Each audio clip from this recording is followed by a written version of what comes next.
over-policed and under-protected is an absolute truth. That if you look at the creation of police was to protect the colonial state, its people, its possessions. Nowhere in there does it say safety, protection for Indigenous people. We know specifically that was never intended. So over-policed is 100% true. That we have massive police force for one crime, property damage, we'll say, where, look at murdered missing Indigenous women. Can you get a cop to turn up? Can you get them to investigate? Same goes for the RCMP. That underprotected is 100% true. That my sister, my mother, my other family members, but I don't have, my sister and my mom were both violated by police so many times that they stopped counting, and it started for them as young teenagers. People talk about bad apples. I have had interactions with police who are human, and I was appreciative of it, but more often than not, I am aware of that the police are the ones that I need protection from. Yes. And I don't say that in a light way, I don't say that in an accusatory way, I don't say that pointing my finger in any shaming way. I speak it as a simple truth.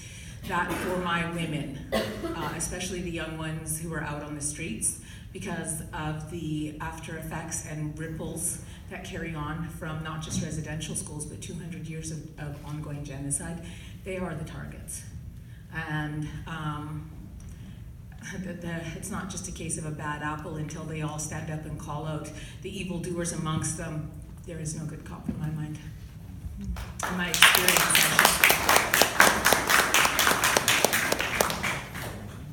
And Lama, what does that phrase mean to you, over-policed and underprotected?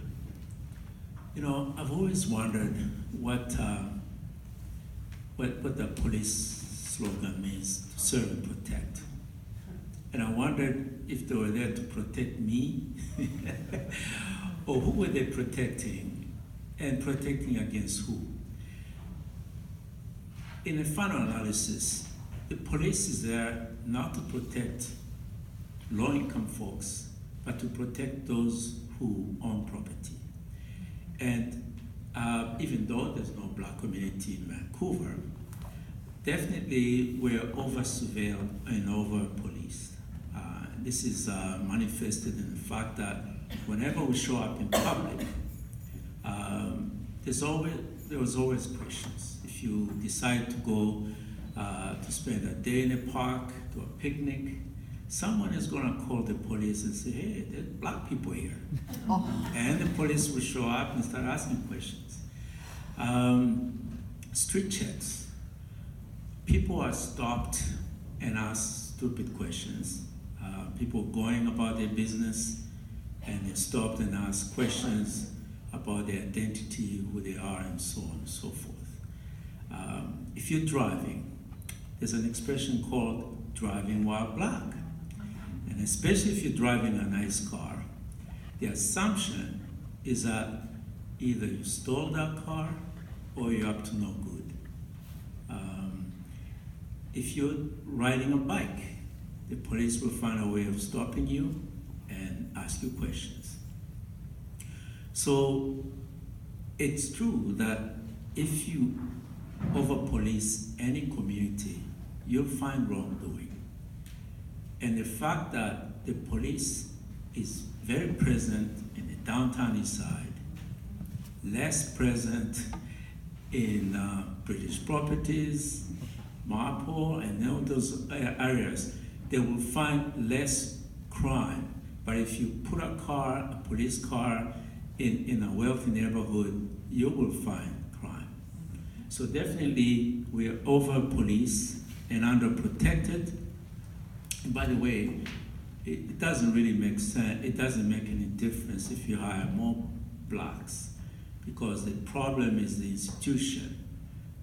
You won't believe this, but Black officers who drive nice cars not wearing their uniform, they also stopped. So driving while black. And so, yes, this is a serious problem. We feel that this issue has to be addressed, and it has a lot to do with living in a white supremacy society, and we have a long way to go. Thank you. Thank you, Lama. Thank you. And Andre, what does that phrase mean to you, over-policed and underprotected? Well, I think, I fully agree with everything that Audrey said, for sure, with respect to the over-policing and underserving of Indigenous communities. It's just a straight-up reality that there's a lot more interaction with the police, and there's a lot less access to services. And just to illustrate some of the statistics on it, 24% of homicide victims in Canada are Indigenous women. Compared to non-Indigenous women are 12 times more likely to be missing or murdered, 8 times more likely to face abuse. And some staggering statistics that I think are worth sharing is that 91% of Indigenous women in the federal correction system report histories of physical and or sexual abuse, and 90% report using drugs or alcohol the day that they offended. Many Indigenous women enter the criminal justice system specifically because of their experiences as survivors of violence, and I think those are really important and startlingly